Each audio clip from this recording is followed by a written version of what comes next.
Casting in the corner of Dr. Doom's basement. But he's our homie, so we never ever pay rent. It's N to the E to the Nerdtopia. Like a plasma cannon, man, you know we're steady smoking. Yep, comics, books, movies, and video games are our claim to fame and recognition of name. We've changed terrain, but kept it the same. And we hope to gain acclaim from time and again. We're coming at you, reaping from Walking Dead. And you know we got pissed when the Redding ran red. A plethora of guests, even more than Bill and Ted. The Raiders of the Lost Ark gonna go to our head. It's dangerous to go alone, your iPod should have us. And Superheroes got our back, and that you can trust. We're blowing up crazy large, like our name was Alderaan. So let's give a hand to Doolin, cause his mic is on word.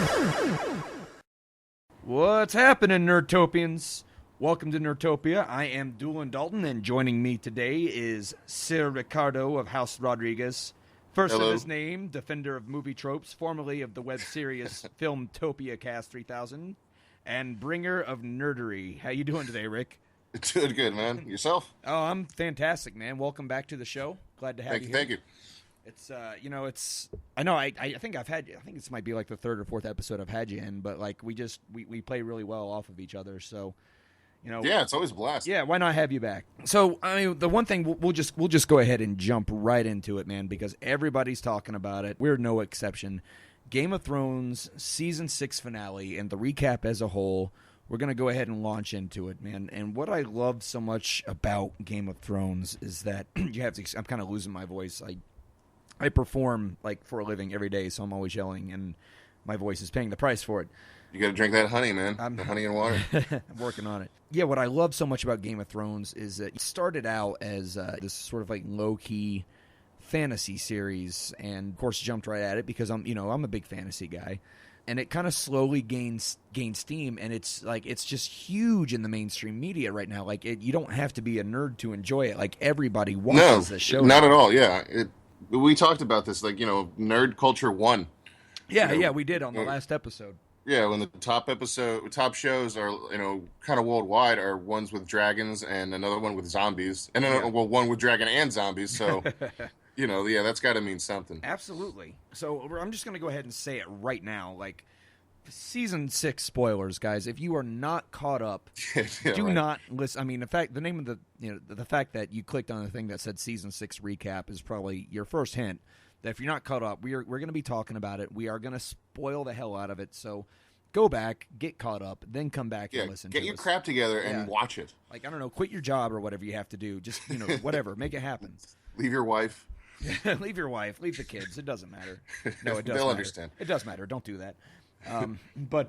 So this program does not endorse leaving your wife and family. But my mind's blown, man. So let's jump into that.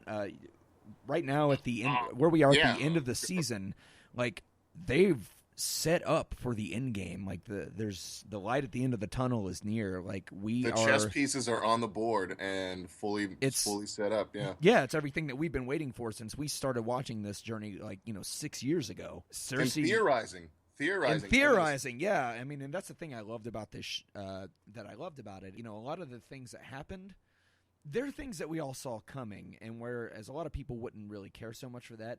I actually liked it because it's going to happen, but you don't know how it's going to happen. Yeah, and frankly, a couple of the things, it's like I'm sure we'll want to go over them in order, but a couple of the things, like you're saying, that were things we have been talking about for years, and they finally occurred. Yes. So it's like, yes, we all knew they were going to happen, but it's satisfying to see it happen. Right. It was dramatically fulfilling. Yes. To see it finally occur. Absolutely. So by the end of season 6, we have Cersei Lannister is on the Iron Throne. Like that's the first bit, because she's been like a big bad a villain since season 1. And in the last, but she's been overshadowed by other villains. Yeah. The show really took a lot of happiness with Ramsay. Oh, absolutely, and Joffrey. Joffrey was a big one too. Yeah. But yeah, with Cersei, it was always it's like she went full on Michael Corleone. Oh, absolutely! She's gone full supervillain, man. Like there's no denying it. Family business. Jon Snow is not only the confirmed son of Lyanna Stark, which we knew. Everybody knew. But they didn't shy away from telling us, and I was just kind of. I was waiting. I was hoping that they didn't do some screwed up twist, because it's I know these are this is the season that it didn't have the support of the books, but it's still, I'm sure, I'm sure they're not like, they didn't lose George R. R. Martin's phone number Oh yeah. to say, Well, like, hey, is this cool, or is this kind of how you're gonna do it, and I'm we'll do our version of it. I'm sure that he's still consulting on the show. Like, Right? it's Yeah. the story like, is the story's so it locked was- into his head. Yeah, exactly. So I was just still waiting for like some sort of screwed up twist, a la Martin as he does. Well, the only thing that they where it's haven't like all of a sudden the baby and it like cuts to the Hound. It's like what? Something weird like that. well, the only But thing yeah, that, it was final confirmation. absolutely. But the only And it was thing and it was a really, really nicely played moment. The music was kind of like, emotional. It was and just painful. a close up of the baby and open its eyes and then cut to that dopey look of Kit Harington's. But he's Jon Snow. We love him. Well, the only thing they didn't give us everything though. Like, we know who his mother is. We know that he is not the bastard son of Ned Stark, but they didn't give us the father. Even though we were pretty sure that we know. Like, Right, that's we still saw the debate whisper. whether it was an eloping of the two of them, or if it was, as the accusation is from the Roberts Rebellion side, is that he kidnapped her and had his way with her. Right. Yeah. So I mean, is he the son of the Mad King?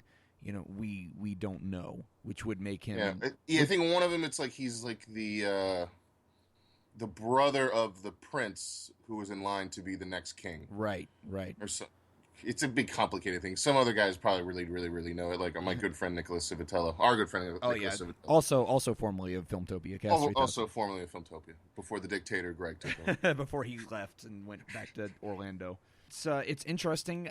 I often wonder if, since we confirmed that we know that he is now. We knew he was a Stark, but we needed it. We needed like the come on, show me the paper.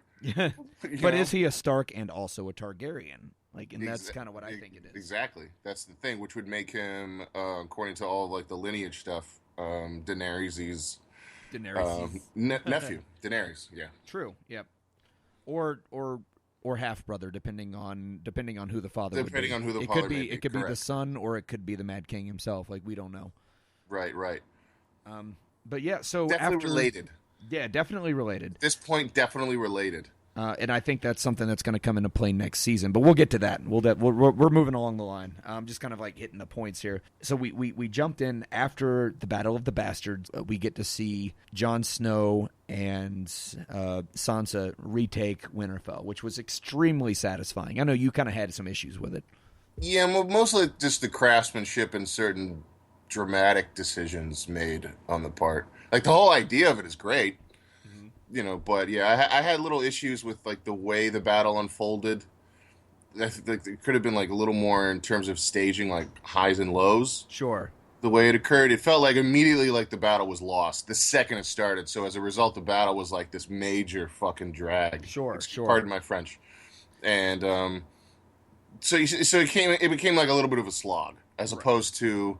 Like, okay, at one moment, John is winning, then another moment, then Ramsay's winning, and go back and forth, that way you give it like, makes it a little bit more dramatically interesting. Understable. I think you've got a little bit too much filmmaker in you, I think, is what the issue is. Maybe. Whereas, like, the general public is just like, oh, this is entertaining. Like, you've been involved in a lot of filmmaking programs. Right, so. you needed to be. Right, yeah. And I think at this point also, like, seeing John be that stupid, yeah, to get that much. That's, I understand like Rickon, and that was a little bit of a debate. It's like whether or not Ramsay would have got away with killing Rickon, because the North guys are pretty.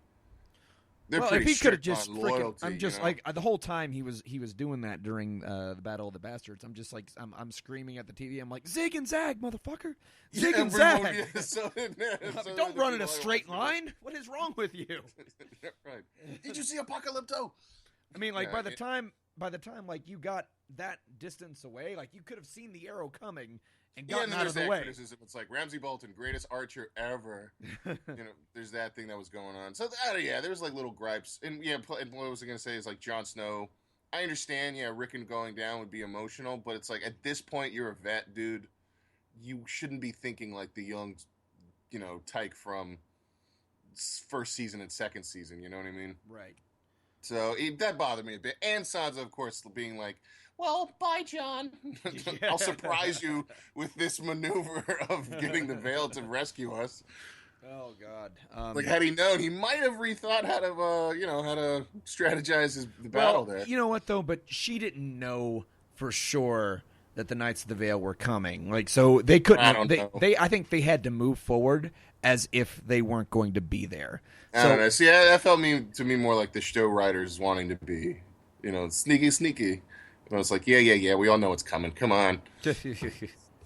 But I think that season 6, episode 10, season finale, they kind of Magnifique. broke. It was amazing, and they kind of broke the tradition of kind of having like sort of the low key sort of sign off, like it's just sort of like a Yeah, right. Yeah, because the battles episodes are always like the whoa, and then the kind of resolution. Right, and then it's sort of maybe like a dramatic close up on somebody's face, and then they just kind of roll credits with some sort of like soft music playing in the background. This was like that Sorry, final. If you said like a close up on somebody, it's like now I want an episode where it's like a nobody. He's just like what, and then this was like just a huge like sort of. A shock and awe, and the body count was immense in this episode. Yes. Like I knew and they the were build going to. up. It was like 10-15 minutes of just set up. The music has this quiet little piano, sort of Philip Glass kind of sound to it, and you were just like, "What's going on? Wait a minute. What is she? Is she? What are they doing? Oh my God! Is that And you just kept as it was unfolding. You just kept getting like. The hairs just kept getting. I mean, it was standing up in the back. So suspenseful, so dramatic, and it Big was. time. And I knew people were going to die. I knew characters were going to die because that's what happens on this show. But I had no idea that the body count of named characters was going to be so high in this episode. Yeah. It was off the charts. I think it might be more so than any other episode. I don't have a confirmation of that, but I feel like at this point it's like the most named characters in one fell swoop at least. I guess maybe the Red Wedding. Yeah, but with the Red Wedding, like the main ones. This one is people who have been with the show for a long time now. Oh yeah, like I know Marjorie Tyrell has been with the show since season 2. Goodbye, Marjorie. Tommen has been with the show. Well, he's been there pretty much from the beginning, even though he wasn't really featured until later. His significance came, in these last couple of seasons. Exactly. High Sparrow was only in there for this one season, but it was Marjorie's father, Marjorie's brother. Pretty much everybody in the house Tyrell, with the exception of the Lannister uncle. Nana Tyrell was pretty much the only one that survived that. Yes. And the Lannister's uncle, forget his name. Yeah. He was in the room. He was in the septa, and of course, the little pompous son of a bitch, the High Sparrow. Oh, he finally got his. The thing is, it's hard for me to pick sides when it's two villains going at it, like as Cersei and the High Sparrow did. But he was just such a pompous, arrogant ass. I think that's probably why I was voting more for Cersei on that one. And the thing is, for everything that happened, for his rise to power is directly Cersei's fault. Like she brought him into power to try to run up Marjorie. It's her own tragedy, and it cost to the lives of her children. Exactly. But what I was getting at, we got kind of sidetracked, was just that epic sweeping shot. We should clarify also, though, Cersei didn't kill Tommen. That's not directly. Right. But her actions was a result of what I'm sorry, let me rephrase that. His action is a result of her actions. Right. And that was his despair over what his mother's capable absolutely of. The thing is I was actually really upset about that happening because he was a weak king, which is true. But he was kind, and he was an innocent guy. He was an innocent kid. Like he wasn't at all like his brother. Right. And that poor kid wasn't like that family. He was really naive, obviously, and easily led astray. But that kid, for all of his lack of experience, did everything that he possibly could to be the best king that he could be, to be the best commander in chief he could be, and he was just too inexperienced for the job. And he's too. One of my friends also said this. It was that kid was just not made for this world. No, he was too soft. That whole game, the Game of Thrones, he was just not made for that thing, Exactly, and I think that was kind of the point. And just to see that look on his face when he's watching the Sept of Baelor go up in flames, basically knowing that his wife is in there, and basically all of his in-laws and his faith, everything that he's built his reign on and his love. It's all in there. And he knew immediately that he was betrayed by his mother, one of the last people that he trusted. And so, I mean, it was just very expressionless. Yeah, and that pushed him over. And that he's pushed just him like, over the edge, so to speak. It's literally like, fuck this shit, I'm out. Bye. You know what I particularly loved about the end of the finale, you see everything set up and ready for like the end game, particularly with Cersei on the Iron Throne and Daenerys coming over with not one but 2 armies plus an entire fleet at her disposal, plus this big epic sweeping shot of these dragons. It was amazing, man. It's so exciting. It's finally, because this is it. Finally, she's on her way to Westeros. Yeah, finally. And like her story arc has just been so amazing and so incredible that she's gone from this like weak-willed little girl to this like conqueror of armies, and it wasn't something that happened overnight. Like, you got to see this gradual change and this very strong female hero that, you know, everybody is. And my response to anybody that says that there's no strong female protagonists in mainstream media, look to Daenerys, because she's power given form. Like I can't think of a more powerful female character that I've seen. Yeah, and everyone, like you said, everyone's rooting for her to do it, you know, to succeed. It's the scary part. It's like whether she'll rule like a Targaryen or like a, you know. I think she would be a benevolent ruler. But hopefully, if she's got Tyrion in her ear, and like you said, the whole thing was set up, and so now it's the question of like what happens next. Mm-hmm. In terms, because Jon on this, and this was a great moment. Jon, you know, through Lady Mormont, has he has the North. I don't care that he's a bastard. He's a Stark to me. So it's like his lineage is fully acknowledged by the North, and he is the king of the North now. Yes, but you know, as we've seen, that didn't really end so well for the last one. But then again, you know, Walder Frey is dead now, and we'll get to that. Yeah, by the one and only. Arya. So she's in the North. She's in the area. We could have another reunion here. It can happen very soon. We could have a Stark reunion. The positive that I'm thinking about, though, with like Daenerys coming and like hopefully not just like saying, all right, well, I'm going to take on the Starks because they were part of the Robert's Rebellion that took down my family. Hopefully Tyrion will have her ear on that one, because Tyrion knows Jon. Yes. And he met him and they got along, so hopefully that'll be a positive. I think that we're going to see. And same thing with Sansa. You know, Tyrion helped Sansa. I think that we're going to see in the coming season is going to be, or maybe at the end of season 7, because I know they're doing a short season 7 and then a short season 8, and then that'll be the whole thing. Right, it's like 13 episodes total or something like that. Yeah, something like that. But I think that we're going to see Jon Snow and Daenerys maybe kind of meet up in the future. You know, I don't see why they couldn't unite, because Jon does not have any interest in King's Landing. No, he does not. I think he's totally focused on the walkers, you know, heading down here. You know? As well, he should. Which is I think is like the big thing. He's got his priorities in order. Absolutely, and you know, and all this stuff that's happening with the throne. Like, I think, and we've spoken about this before, I just really feel like that takes a back seat to, or it should take a back seat to the very real threat that is looming over all of mankind, over all of Westeros right now, which are the invasion of the Walkers and the Night King. And I'm wondering if at any point that danger is going to become very tangible and very real as, you know, the Walkers kind of make their way down south during the long winter led by the Night King. What I could see happening is Cersei fucking it all up by she just starts invading the North again. Well, I don't. Here's my prediction, and so it's like a battle on two fronts. Yeah, you know. Well, and she's just not acknowledging the Walkers. I wish that I had. I wish that I had the prophecy that was read to her when she was a little girl that she's spoken about. That has so far come to pass. Which was someone younger and more beautiful will usurp her. Right, but like remember how she than the kids. The kids would die, but do you remember how she would die?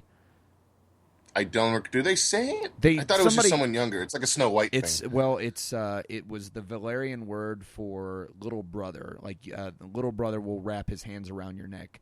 So that is one of two people. That could be Tyrion coming back in, or, and my prediction is, it's Jaime, because he's younger by a few minutes. So I see this situation where she goes full... he's right now he is, with his sister. In a way, it's like the Mad King is back. Well, that's exactly it. I mean, if you saw, you saw the look on his face during the coronation ceremony. Like, he's looking at her, and he sees this look on her face, and this look, he has this. It's all nonverbal, but he has this look on his face saying, "I've seen this look before," and I think he sees it now. She's already used the wildfire once, and she will not hesitate to use it again. Oh, that could complicate things too. It's like, well, she's lost everything at this point. Yeah, let's say she just starts destroying most of Westeros. It's like you can't ignore that. So is Daenerys and let's assume Jon and Daenerys form an alliance. Like, are their two armies going to split now, having to fight one faction and of course the invading walkers? Well, hear me out on this one, because this is kind of what I see happening. She's lost everything. She's lost her children. She's lost her father. She's betrayed by her younger brother. The only thing she has now is the Iron Throne. She has all the power that she's ever wanted, and she's sitting upon that throne. Now, given that, if she is going to lose that, she'll burn it all to the ground first. So when Daenerys shows up at her gates with this massive army, with this massive fleet, and these 3 dragons, she's likely just to burn it to the ground before anybody else can take it. And then that's where Jaime Lannister has to come full circle and come back in and be the Kingslayer yet again, with tears in his eyes, say, "The things I do for love," as he strangles his sister to death before she can give the order to destroy all of King's Landing. So that's kind of where I see it going. That's very specific. It is very specific, but I feel it would be poetic, and it would fall in line with the prophecy as well. What we also got to remember is now Bronn, the three-eyed raven. He's right there at the wall. Yes, that's where the episode ends with him, and that's how the truth about Jon's lineage was revealed. Mm-hmm. So how would he come into play into all this? I don't know. I guess I don't know what the three-eyed raven is really capable of. I feel like next season we're going to see the surviving Stark children all come back together again. We know that Arya, like you said, Arya's in the area. She's crossing those names off of her list, but when she finds out that her brother and sister are not only alive and well, but they've retaken Winterfell, she's coming home. Hopefully she hasn't gone too far into the dark side. Right. Now, Bran's position as three-eyed Raven is going to be to come down and warn all of mankind of the Night King, and I think that's going to start in the north. And he's also going to come down with news of Jon Snow's lineage. Like, that's going to finally come to pass. That not only are you a Stark and not a bastard, but you are a Targaryen. It's all going to come. I think it's all going to come full circle once he gets down there. Hopefully that doesn't cause problems for Jon in the north. There's that aspect. Well, I mean, if he also finds out that he is, if it's revealed publicly, sure. Well, if it's revealed that he's of Targaryen blood, he may reach out to Daenerys himself. I mean, these are all speculations. Knocking on the door. Hey, listen. So, apparently, you and I have some common blood, and that also brings the question: does he have the blood of the dragon in him? Yep, that's the other one. Who is that third dragon rider? Well, the dragon has 3 heads. If you think about it, the polar opposites yet parallels that Daenerys and Jon Snow have had, they've both died and been reborn anew. Jon Snow was reborn in ice, and Daenerys was reborn of fire. If you think back to the first book, A Song of Fire and Ice, I really think that relates directly to Jon Snow and Daenerys. I think those two are the two that can bring it all together. Yeah, and apparently in the books, actually, what his father said to the mother was that, like, we'll give him a name, and his name will be the Song of Fire and Ice. Ah, okay. Excellent. But yeah, these are speculations of the next season. Yep. Quick question. We finally got to see the Davos versus Melisandre face-off. Yeah, that reckoning, yeah. And I feel like that was a long time coming, because the death of Stannis' daughter was probably one of the most gruesome in the entire series. But if not, yeah, the most like emotionally shocking. Sure. But if Melisandre is headed to the south now, like, what does that mean for her? If she wasn't executed, she still has a story to play there. I mean, she has a part to play in the story. She could come across the Hound and I forget the name of the guys, the Merry Men, who worship the Lord of Light, the Brotherhood Without Banners. The Brotherhood Without Banners, and they could. I don't know. That's a possibility because he's heading south, so maybe she runs into them. And she would be in good company. Well, I mean, like in top of Marine, I mean, it's not Marine, and Melisandre, and in Marine, we were introduced to this other queen, who is a lady of the, a worshiper of the Lord of Light, and I wonder if that's going to play in with what's his face that got left behind to rule Marine. Dario. Like because she seems significant the way she spoke to Varys. Right. And how the hell did Varys get to Dorne so quickly? What was that about? That was nuts. I was like, what? Does he have transporter technology? But I think it's just showing the union of Marine and Dorne. Basically, it's another. Yeah, thing no. I think the last couple episodes they've really played with like, oh, they're here, like Theon and his sister making it to Marine like that. Yeah. In a jiffy. It's like, whoa, what? You're here already? So the last few episodes, Game of Thrones has really not cared about distance.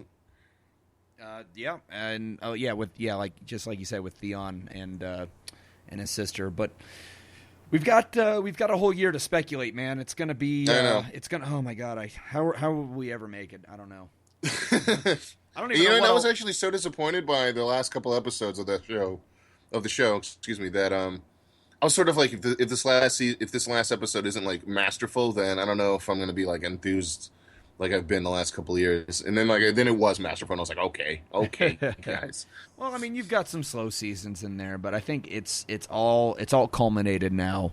Everything's happened. We're getting the answers we've wanted, and we're seeing everything finally come together that they've been setting up since the very beginning.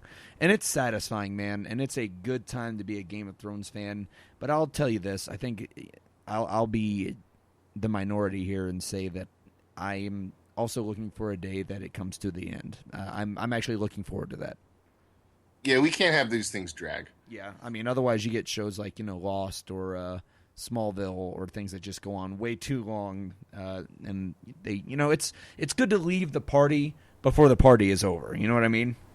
Yeah, that's the contention. Some people are like, I love TV more than movies because it's just like the content. It's like, yeah, but sometimes the content goes is on too much. Long. Like show outstays its welcome. You take two shows, that were equally. X-Files was like that. X-Files was like that. And Breaking Bad stayed for, I think, like just the right amount of time. Just perfect, actually. I would say. Then Dexter stayed too long, and they screwed it up. So it's depending on what you're like. Lost was like that; it stayed too long, and then it fizzled out. I feel like with them bringing everything to a head here now at the end of the 6th season, and it's going to run 7-8 seasons, but really, for length of time, it's really just one more season. Right. And they're going to finally bring it to a close. And it seems like what they're doing is what The Sopranos last season did, where it was like season 6 part 1, and then then it was the next year season 6 part 2. Yeah. Basically indicating like it's all one narrative, just split in two. That's another one. Not in a cheap way of like, hey, this book part 1, this book part 2. It's like, no, it's all thematically connected, right. Which makes sense because this is it. This is the battle for Westeros, Exactly, or possibly the battle for mankind. Right? We'll see how it goes. I have always said we've both said the White Walkers are kind of like, I feel like, a euphemism for a climate change or for very real threat, because where a lot of people are just like, they don't exist. Those aren't real. Right. Still, Al Gore's a crazy person, but it's going to be exciting next spring when it finally comes back. And until then, we'll keep on coming back at you with more nerdy content on the podcast. I'm sure we can find some other things to talk about besides Game of Thrones. I think we're going to go ahead and wrap it up with our Game of Thrones season 6 recap. And we'll keep on coming back with more nerdy goodness, man.